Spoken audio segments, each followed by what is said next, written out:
بسم اللہ الرحمن الرحیم۔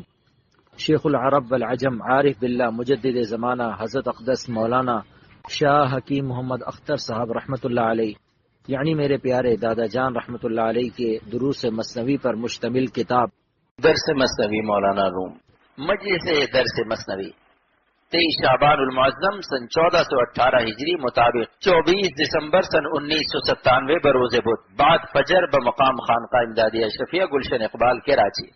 ارشاد فرمائے کہ نفس کا مزاج اپنی فطرت کے حساب سے فرعونیت ہے۔ مولانا رومی فرماتے ہیں نفس فرعون است ہیں سیرش مکن، نفس فرعون است ہیں سیرش مکن، تا نہ یادش آید آ کفر کہن، تا نہ یادش آید آ کفر کہن۔ نفس اپنے امارتم بالسوء ہونے کی وجہ سے فرعون خصلت ہے، لہذا اس کو زیادہ سیر مت کرو۔ یہ دو خوراک سے موٹا ہو جاتا ہے، ایک تو اس کو غذا بہت زیادہ مت دو، اتنا زیادہ گھوڑے کو کھلانا کہ جس سے سوار کو گرا دے نادانی ہے، بس اتنا کھلاؤ کہ وہ قابو میں رہے۔ نفس کو اتنا زیادہ مت کھلاؤ پلاؤ کہ جس سے تم اس پر کنٹرول اور قابو نہ کر سکو۔ اور دوسری خوراک اس کو گناہ سے ملتی ہے، جسمانی غذا سے اس کو اتنا مزہ نہیں آتا جتنا کہ گناہ سے آتا ہے، اور ہر گناہ کے بعد اس کی طاقت گناہ کے مزاج میں شدت پیدا ہو جاتی ہے۔ شیطان تو یہ پٹی پڑھاتا ہے کہ جی بھر کے خوب گناہ کر لو، پھر ہمیشہ کے لیے متقی بن جاؤ۔ گناہوں سے پیٹ بھر جائے گا مگر نفس کا پیٹ گناہوں سے نہیں بھرتا، گناہ کے تقاضوں میں اور شدت آ جاتی ہے، کیونکہ گناہ نفس کی غذا ہے۔ اپنی غذا پا کر یہ اور تگڑا ہو جاتا ہے۔ اس لیے مولانا رومی فرماتے ہیں کہ نفس کو سیر مت کرو، ورنہ اس کو اپنا پرانا پاپ یاد آنے لگے گا، جس طرح فرعون کو اپنا پرانا کفر یاد آ گیا تھا۔ جب موسیٰ علیہ السلام نے فرعون کو دعوت اسلام دی تو اس کا قفل کفر ٹوٹنے لگا اور وہ کچھ اسلام کی طرف مائل ہوا، لیکن کمبخت نے اپنے وزیر حامان بے ایمان سے مشورہ کیا تو حامان نے اپنا سر پیٹ لیا۔ اور مولانا رومی فرماتے ہیں کہ اس بے ایمان نے فرعون سے کہا کہ اگر تم اسلام لاتے ہو تو پہلے مجھے قتل کر دو، کیونکہ میں یہ نہیں دیکھ سکتا کہ آسمان زمین ہو جائے اور خدا بندہ ہو جائے۔ حامان نے فرعون کے نفس کو حب جا کی غذا دی، جس سے فرعون کا نفس پھول کر کپا ہو گیا، اور وہ پہلے ہی طغیان و سرکشی و تکبر میں مبتلا تھا۔ حضرت موسیٰ علیہ السلام کی دعوت اسلام سے اس کے نفس کی گرفت کچھ ڈھیلی ہوئی تھی کہ حب جا کی غذا ملتے ہی اس کا نفس پھر شیر ہو گیا، اور پھر اس کو اپنا پرانا کفر یاد آ گیا جس نے اس کو برباد کر دیا۔ اسی لیے مولانا فرماتے ہیں کہ نفس فرعون ہے، اس کو گناہوں کی غذا سے سیر مت کرو۔ فرعون کو جاہ نے مار دیا، اگر تم نے حسینوں کو دیکھا تو نفس کو باہ کی غذا مل جائے گی اور گناہوں میں مبتلا ہو کر ہلاک ہو جاؤ گے، کیونکہ نفس گناہوں سے سیر نہیں ہوتا۔ اس لیے جب اللہ سبحانہ و تعالی قیامت کے دن جہنم سے فرمائیں گی کہ کیا تیرا پیٹ بھر گیا، حلم تلاتی، تو جہنم کہے گی حل من مزید، اللہ میاں ابھی تو پیٹ نہیں بھرا، مجھے اور مال چاہیے۔ تو مولانا رومی رحمۃ اللہ علیہ فرماتے ہیں کہ جو مزاج جہنم کا ہے وہی نفس کا ہے۔ گناہ سبب ہے جہنم کا، اور سبب اور مسبب کا مزاج ایک ہوتا ہے، لہذا جیسے جہنم کا پیٹ گناہ گاروں سے نہیں بھرا تو نفس کا پیٹ بھی گناہوں سے نہیں بھرتا۔ نفس 1,00,000 گناہ کر کے بھی کہے گا حل من مزید، اور لاؤ، یہاں تک کہ ساری دنیا کے حسینوں کو اگر کوئی دکھا دے اور صرف ایک حسین باقی رہ جائے تو حکیم الامت کا ارشاد ہے کہ بد نظری کرنے والے کے کان میں اتنا کہہ دو کہ ساری دنیا کے حسین میں نے تم کو دکھا دی ہے، بس ایک باقی ہے، تو نفس کہے گا وہ بھی دکھا دو۔ یہ ہے نفس کا مزاج۔ اس کا علاج وہی ہوگا جو جہنم کا ہوگا۔ جو ہیڈ آفس کا علاج ہوتا ہے وہی برانچ کا ہوتا ہے۔ مرکز کا علاج اور شاخوں کا علاج ایک ہوتا ہے۔ تو جب جہنم کہے گی حل من مزید کہ اے اللہ میرا پیٹ نہیں بھرا اور گناہگار سب ختم ہو گئے، تو اللہ تعالیٰ کسی بے گناہ مخلوق کو جہنم میں تھوڑی ڈالیں گے، بلکہ اپنا قدم رکھیں گے۔ فَيَضَعُ قَدَمَهُ، جب اللہ تعالیٰ اپنا قدم رکھیں گے تو جہنم کہے گی قط قط، وفی روایت قط قط قط، بس بس بس، اللہ پیٹ بھر گیا۔ علامہ قسطلانی رحمۃ اللہ علیہ شرح بخاری میں لکھتے ہیں کہ اللہ تو جسم سے پاک ہے، وہ قدم کیسے رکھیں گے؟ تو فرماتے ہیں کہ قدم سے مراد اللہ کی خاص تجلی ہے، خاص نور ہے۔ اب مولانا فرماتے ہیں گناہوں کے تقاضوں کی آگ کا علاج گناہوں کا ارتکاب نہیں ہے، نار شہوت کا علاج شہوت کو پورا کرنا نہیں ہے، گناہ کرنے کے خبیث ذوق کا علاج گناہ کرتے رہنا نہیں ہے۔ یاد رکھو کتنے لوگ گناہ کرتے کرتے مر گئے لیکن گناہ کا تقاضا ختم نہیں ہوا، اور اسی نافرمانی کی حالت میں بری موت سے مرے۔ لہذا گناہوں سے بچنے کا علاج صرف اللہ سے تعلق ہے کہ اللہ کے نور اور تجلی کو دل میں لاؤ، لہذا اللہ کا ذکر کرو، اللہ والوں کے پاس رہو۔ جب قلب میں نور آئے گا تو نفس کا پیٹ بھر جائے گا، پھر گناہ کرنے کو دل ہی نہ چاہے گا، اور اگر چاہے گا بھی تو لگام کی بہت معمولی اور ہلکی سی جنبش سے نفس کا مہذب گھوڑا رک جائے گا. بس دل میں جب اللہ کا نور آئے گا تب شہوت کی آگ بجھے گی. مولانا رومی فرماتے ہیں نار شہوت چے کشد نور خدا، نار شہوت چے کشد نور خدا. مثنوی کا وزن فاعلات فاعلات فاعل ہے. تو مولانا رومی رحمۃ اللہ علیہ کی کرامت دیکھیے، اتنی چھوٹی سی بحر میں سوال بھی ہے اور جواب بھی. سوال کیا ہے؟ نار شہوت چے کشد. سوال یہ ہے کہ فاعلات فاعلات میں کہ نار شہوت کو کیا چیز بجھا سکتی ہے؟ ابھی مصرع پورا نہیں ہوا، فاعل کی جگہ باقی ہے. اب مولانا رومی کی کرامت دیکھیے کہ فاعل کی جو جگہ تھی اسی میں جواب دے دیا نور خدا.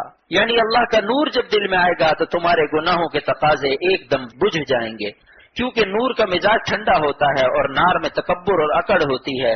نار کا الف ہمیشہ کھڑا رہتا ہے اور نور میں واؤ لگنے سے وہ جھکا رہتا ہے. جس کے قلب میں نور آئے گا وہ واؤ بن جائے گا، اس میں تواضع کی شان پیدا ہو جائے گی، جیسا کہ پھلدار شاخ جھک جاتی ہے. نہد شاخ پر میوہ سر بر زمیں، نہد شاخ پر میوہ سر بر زمیں. اور جس شاخ میں پھل نہیں ہوتا اکڑی رہتی ہے. تو جس کے دل میں اللہ کی محبت نہیں ہوتی ایسے محروم دل تکبر میں مبتلا رہتے ہیں. اور جن کے قلب کو اللہ تعالیٰ اپنی محبت کا پھل عطا کرتا ہے ان میں تواضع آ جاتی ہے. اور جب دل میں اللہ کا نور آئے گا تو ایک دم جنت محسوس کرو گے. جب خالق جنت کو پا جاؤ گے تو جنت کیا چیز ہے اس کے سامنے. میرا شعر ہے مانا کہ میر گلشن جنت تو دور ہے، مانا کہ میر گلشن جنت تو دور ہے، عارف ہے دل میں خالق جنت لیے ہوئے، عارف ہے دل میں خالق جنت لیے ہوئے. اگرچہ ابھی جنت ادھار ہے لیکن اللہ والے خالق جنت کو نقد پا جاتے ہیں، جس کو ملا علی قاری نے شرح مشکات میں لکھا ہے وَلِمَنْ خَافَ مَقَامَ رَبِّهِ جَنَّتَانِ. جو اپنے اللہ سے ڈرے ان کو 2 جنت اللہ دے گا. اس آیت کی تفسیر بعض صوفیاء نے یہ کی ہے کہ جنت فی الدنیا بالحضور مع المولا، جنت فی الدنیا بالحضور مع المولا. دنیا کی جنت یہ ہے کہ ان کے قلب کو اللہ تعالیٰ کا قرب ہر وقت مست رکھتا ہے. اللہ تعالیٰ بھی جمیع صفات ہی اپنی تجلیات خاصہ سے ان کے قلب میں متجلی رہتا ہے، وہ معیت خاصہ سے مشرف رہتے ہیں. خواجہ صاحب کا شعر ہے پھرتا ہوں دل میں یار کو مہماں کیے ہوئے، پھرتا ہوں دل میں یار کو مہماں کیے ہوئے، روئے زمیں کو کوچے جانا کیے ہوئے، روئے زمیں کو کوچے جانا کیے ہوئے. اور دوسری جنت کیا ہے؟ جنت فی العقبہ بلقاء المولا، جنت فی العقبہ بلقاء المولا. اور دوسری جنت آخرت میں ملے گی جہاں اللہ تعالیٰ کا دیدار نصیب ہوگا. اللہ تعالیٰ کی خاص حضوری اللہ والوں کو دنیا ہی میں نصیب رہتی ہے، جس کی وجہ سے دونوں جہان سے زیادہ مزے میں رہتے ہیں سوائے دیدار الہی کے جو آخرت میں نصیب ہوگا، جس کا دونوں جہاں میں کوئی مثل نہیں. لیکن اس نعمت دیدار الہی کے علاوہ دونوں جہاں کی نعمتوں سے زیادہ لذت اللہ والے دنیا ہی میں پا جاتے ہیں. اختر کا شعر ہے جو آپ سے خطاب کر رہا ہے وہ شاہ 2 جہاں جس دل میں آئے، وہ شاہ 2 جہاں جس دل میں آئے، مزے دونوں جہاں سے بڑھ کے پائے، مزے دونوں جہاں سے بڑھ کے پائے. اور دلیل کیا ہے؟ دونوں جہاں کی لذت کو اللہ تعالیٰ ہی پیدا کرتا ہے. تو خالق لذات 2 جہاں جس دل میں اپنی تجلیات خاصہ سے متجلی ہوگا اس کے دل کے عالم کا کیا عالم ہوگا، سارا عالم اس کو نہیں سمجھ سکتا. مدرسوں میں دین کی مٹھائیوں کی فہرست پڑھنے والے بھی نہیں سمجھ سکتے، اگرچہ وہ اول نمبر پاس بھی ہو جائیں.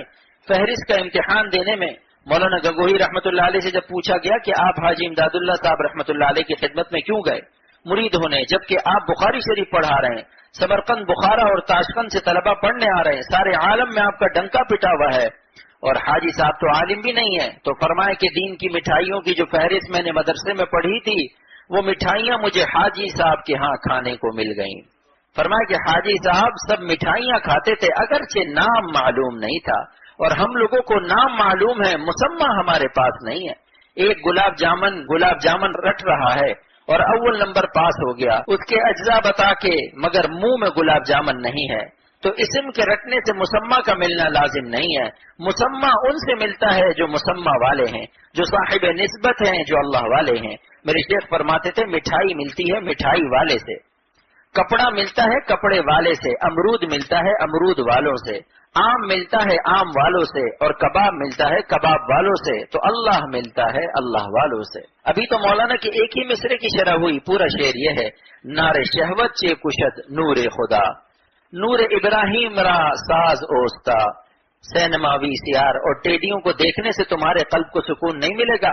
گناہ کرنے سے شہوت کی آگ نہیں بجھے گی، گناہ سے بچنے سے، اللہ کے ذکر سے، اللہ والوں کی صحبت سے جب دل میں نور آئے گا تو وہ تمہاری نار شہوت کو ٹھنڈا کر دے گا۔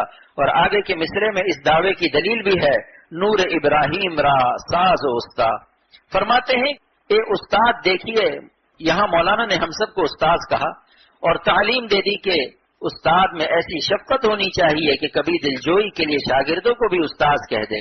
اگر باپ بیٹے سے کہہ دے کہ بابا میری بات مان لے تو بیٹے کو مارے شرم سے ڈوب جانا چاہیے اور ایسے باپ پر فدا ہو جانا چاہیے۔ تو مولانا رومی فرما رہے ہیں کہ اے استادو، حضرت ابراہیم علیہ السلام والا نور حاصل کرو کہ ان کے نور کی وجہ سے نمرود کی آگ بجھ گئی تھی، تمہارا نفس بھی نمرود سے کم نہیں ہے، لہذا اللہ تعالیٰ کا نور دل میں لاؤ، پھر انشاءاللہ تمہارے نفس کی آگ بھی بجھ جائے گی اور تمہیں اتنی ٹھنڈک ملے گی کہ جو تمہارے پاس بیٹھے گا وہ بھی ٹھنڈک پا جائے گا، بری بری خواہشات سے جو گرم رہتے ہیں وہ بھی آ کر اللہ والوں کے پاس ٹھنڈک پا جاتے ہیں۔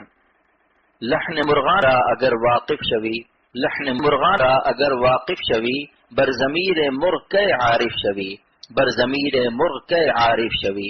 ارشاد فرمایا کہ اس شعر میں مولانا الفاظ کے چوروں کو فرما رہے ہیں کہ جو اللہ والوں کے الفاظ چورا کر اپنی پیری چمکاتے ہیں اور دکھلاتے ہیں کہ دیکھو میں کتنا بڑا عارف ہوں اور مجھے کتنے ملفوظات یاد ہیں، اور اس کے ذریعے سے دنیا اینٹ رہا ہے اور اس کو کوئی حق نہیں برتری کا، کیونکہ خالی نام رٹنے سے اللہ نہیں ملتا، اس کے پاس اسم ہے لیکن مسمى سے دور ہے۔ ایسے ہی اس جامع الملفوظات کا حال ہے جو شیخ کے بعد ہر وقت رہتا ہے، ملفوظ نوٹ کرتا ہے، وہ گویا مٹھائیوں کے نام نوٹ کر رہا ہے۔ جب عمل اور تقوی اختیار کرے گا، اللہ کے راستے میں غم اٹھائے گا، تب اللہ کو پائے گا۔ یاد رکھو کسی کا ساتھ رہنا دلیل نہیں ہے کہ شخص ولی اللہ بھی ہو گیا، اور اپنے شیخ کے الفاظ نقل کرنے سے بھی ولایت ثابت نہیں ہوتی، ولایت کا مدار تقوی پر ہے۔ جو شخص تقوی اختیار نہیں کرتا، حرام لذت جس قلب میں درآمد ہوگی وہ قلب تجلیات الہیہ سے متجلی نہیں ہو سکتا۔ فسق اور ولایت جمع نہیں ہو سکتی، جو متقی نہیں ہوتا اسے ولی نہیں کہتے۔ مولانا رومی فرماتے ہیں کہ دیکھو شیخ کے الفاظ نوٹ کرنے سے یا پڑھنے سے یا نقل کرنے سے ثابت نہیں ہوتا کہ تم صاحب نسبت بھی ہو۔ اب دلیل کیسی پیش کرتے ہیں، لحن مرغان را اگر واقف شوی، اگر تم نے مرغان چمن اور پرندوں کی آواز کی نقل بھی کر لی، بر ضمیر مرغ کے عارف شوی، لیکن اس مرغ کے دل میں جو مضمون ہے اس کی معرفت تم کو کہاں سے حاصل ہوگی؟ مرغ کے ضمیر اور اس کے قلب میں جو مفہوم ہے اس کو تم نہیں سمجھ سکتے۔ گر بیاں موزی سفیر بلبلے، گر بیاں موزی سفیر بلبلے، تجھے دانی کو چے گوید باگلے، تجھے دانی کو چے گوید باگلے۔ اگر بلبل کی سیٹی اور آواز کی تم نے مشق بھی کر لی اور ویسی ہی سیٹی مارنے لگے جیسے بلبل کی ہوتی ہے، لیکن تمہیں کیا پتا کہ بلبل پھول سے کیا گفتگو کر رہا ہے؟ بس جو لوگ اہل اللہ کے ظاہری الفاظ نقل کر کے لوگوں پر اپنی بزرگی کا رعب جماتے ہیں لیکن کسی اللہ والے سے تعلق کر کے راہ سلوک طے نہیں کرتے، ان کو کیا معلوم کہ اہل اللہ کے باطن کو کیا نعمت حاصل ہوتی ہے؟ محض نقل الفاظ سے ان کے ضمیر اور قلبی احوال و مقامات کی ان کو خبر نہیں ہو سکتی۔ اللہ والوں کی جانوں کو اللہ تعالیٰ کے ساتھ جو ربط خفی اور اتصال خاص ہے اس کو غیر عارف کیا جان سکتا ہے؟ اسی کو خواجہ صاحب فرماتے ہیں، ہم تم ہی بس آگاہ ہیں اس ربط خفی سے، ہم تم ہی بس آگاہ ہیں اس ربط خفی سے، معلوم کسی اور کو یہ راز نہیں ہے، معلوم کسی اور کو یہ راز نہیں ہے۔ بس الفاظ اہل اللہ کی زبان پر ہوتے ہیں لیکن معانی دل میں ہوتے ہیں، لہذا جو جعلی پیر اور نقلی درویش اولیاء اللہ کے اقوال و ملفوظات نقل کر کے دنیا بٹورنے کے لیے اپنے مجالس گرم کرتے ہیں، وہ ان معانی کو کہاں سے لائیں گے جو اللہ والوں کے دلوں میں پوشیدہ ہوتے ہیں؟ اس کی مثال یہ ہے جیسے کوئی اپنے محبوب دوست سے بات کر رہا ہو تو الفاظ اس محبت کے ترجمان ہیں، لیکن جو محبت اس کے دل میں ہے اس کا ادراک وہ شخص نہیں کر سکتا جس کے دل میں محبت نہ ہو، اور ان الفاظ کو رٹ لے تو اس کی زبان پر تو الفاظ ہوں گے لیکن دل میں محبت کی وہ کیفیت نہ ہوگی جو ایک محب اپنے دوست کے لیے رکھتا ہے۔ لہذا دنیا دار کمینے اور نقلی فقیروں کی طرح اہل اللہ کے حروف و الفاظ چورا کر مخلوق کو اپنا گرویدہ نہ بناؤ، بلکہ اولیاء اللہ کی صحبت میں جا کر دل میں وہ محبت حاصل کرو جو ان اولیاء کے دلوں میں ہے، پھر الفاظ زبان پر ہوں گے اور معانی دل میں ہوں گے جس کی دوسروں کو خبر بھی نہ ہوگی، لیکن ان الفاظ میں ایسا نور ہوگا کہ دوسرے بھی اللہ والے ہو جائیں گے۔ مولانا رومی اللہ والوں کی شان میں فرماتے ہیں، شیخ نورانی زرہ آگاہ کند، شیخ نورانی زرہ آگاہ کند، نور را بلفظہا ہمراہ کند، نور را بلفظہا ہمراہ کند، اللہ والے صاحب نور ہوتے حضور صلی اللہ تعالی علیہ وسلم کے نقش قدم کی اتباع کی برکت سے ان کا دل نورانی ہو جاتا ہے، لہٰذا وہ اپنے ارشاد سے راہ سنت سے باخبر بھی کرتے ہیں اور اپنے نور باطن کو اپنے الفاظ کے ہمراہ کر دیتے ہیں، جس کی برکت سے دوسروں کو بھی ہدایت ہوتی ہے اور اللہ کا راستہ نہ صرف آسان بلکہ لذیذ ہو جاتا ہے۔